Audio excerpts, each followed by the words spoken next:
Joël Dumais, les travaux de ce 73e congrès répondent-ils à vos attentes en termes d'échange et de partage?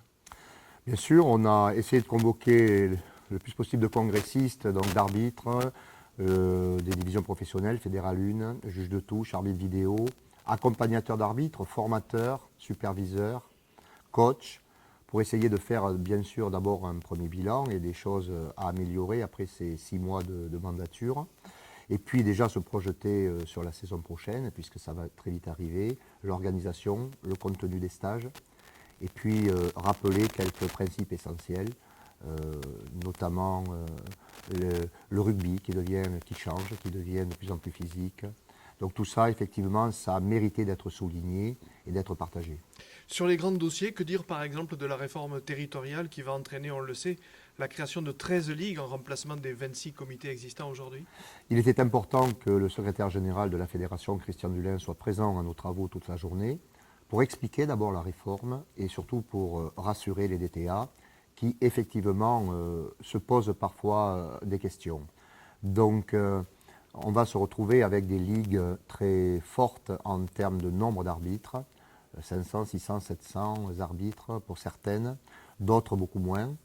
Mais ce qui est important à souligner, c'est que tous les bénévoles qui travaillent actuellement et au niveau de l'arbitrage, que ce soit les DTA, que ce soit les formateurs, nous aurons besoin de tout le monde. Et comme l'a souligné Christian Dulin, nous aurons même probablement besoin d'encore plus de personnes pour l'encadrement des arbitres. Comme vous l'avez dit tout à l'heure, trop de blessures, trop de commotions cérébrales. Comment les arbitres se positionnent-ils face à ce problème de santé publique? Alors, il est difficile, autant nous avions véritablement la possibilité de faire de la prévention lorsque la mêlée, les joueurs en mêlée étaient en danger, en rectifiant l'engagement, les séquences d'engagement, en essayant vraiment de prévenir. Autant là, c'est difficile parce que les arbitres sont mis devant le fait accompli. Malheureusement, ils ne peuvent que juger après la faute. Alors, on leur demande d'être intransigeants sur le jeu déloyal, que ce soit sur les plaquages par retournement, que ce soit les plaquages au-dessus de la ligne des épaules. On leur demande véritablement d'appliquer nos consignes, d'appliquer les consignes internationales et de sévir, quel que soit le niveau et l'enjeu du match. On l'a vu la saison dernière avec les demi-finales. Et puis, pour la Fédérale 1, on va expérimenter, Fédérale 1 et Top 8 pour être précis, on va expérimenter l'utilisation du carton bleu qui en fait viendra en soutien de la règle existante, 3-10, qui dit qu'un arbitre peut, sans l'avis médical, demander à un joueur de sortir du terrain définitivement sur blessure.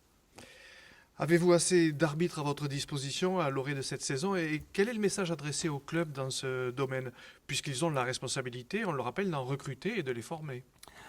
Alors oui, 2950 arbitres, un léger retrait de 2, 3, 4%, 3% cette saison par rapport à la saison dernière, dû à plusieurs facteurs, probablement le changement de gouvernance, peut-être moins de vigilance pour les DTA vis-à-vis des clubs qui ont été moins près de ces dossiers-là. Donc un nombre suffisant, mais attention, le problème récurrent, c'est pas tant le nombre, c'est surtout la qualité et surtout la fidélisation de nos arbitres. C'est un point essentiel. Nous notons que beaucoup de clubs, encore trop de clubs en tout cas, nous envoient des jeunes qui n'ont peut-être pas les capacités techniques pour jouer. Et on leur dit, écoute, tu sais pas trop jouer, mais tu iras arbitrer, mais qui ne sont pas motivés. Ça, nous voulons changer cet état d'esprit-là. Il y a un projet de fidélisation des arbitres et un projet visant à récompenser les clubs et justement est en discussion et sera applicable très rapidement. Joël Dumais, un effort va être fait sur la Fédérale 1, qu'est-ce qu'on peut dire là-dessus? La Fédérale 1, c'est le vivier, bien sûr, et ce sont les arbitres de très haut niveau de demain. Donc nous avons décidé bien sûr de la confier à Franck Massillo, qui est mon adjoint à la DNA. Quand je dis confier à la Fédérale 1, c'est quoi? C'est pas simplement s'occuper du contenu des stages, mais c'est aussi, avec bien sûr la participation des arbitres professionnels, mais c'est aussi les désigner, parce que la désignation, c'est un élément important dans la carrière, dans le devenir de l'arbitre. Donc non seulement les désigner, mais également les supervisions, en tout cas regarder les rapports, analyser les rapports de supervision, travailler avec les coachs. Voilà l'effort qui va être demandé. Dans une interview que vous avez accordée au Midi Olympique, vous dites que sur l'arbitrage vidéo, il y a encore des progrès à réaliser. C'est vrai, je ne m'en cache pas, c'est peut-être là où nous avons le plus de progrès à faire, à savoir, mais c'est c'est un petit peu à l'image de ce qui se fait ailleurs dans les autres nations et au niveau international. Vous savez, au niveau international, il y avait 3 arbitres vidéo pour assurer l'ensemble des matchs du tournoi Destination. Ça veut dire que le groupe il n'est pas si important que ça. Eh bien, nous aussi. Le rôle est tellement délicat. D'abord, c'est un rôle technique, prendre la bonne décision en connaissant la règle, mais pas seulement.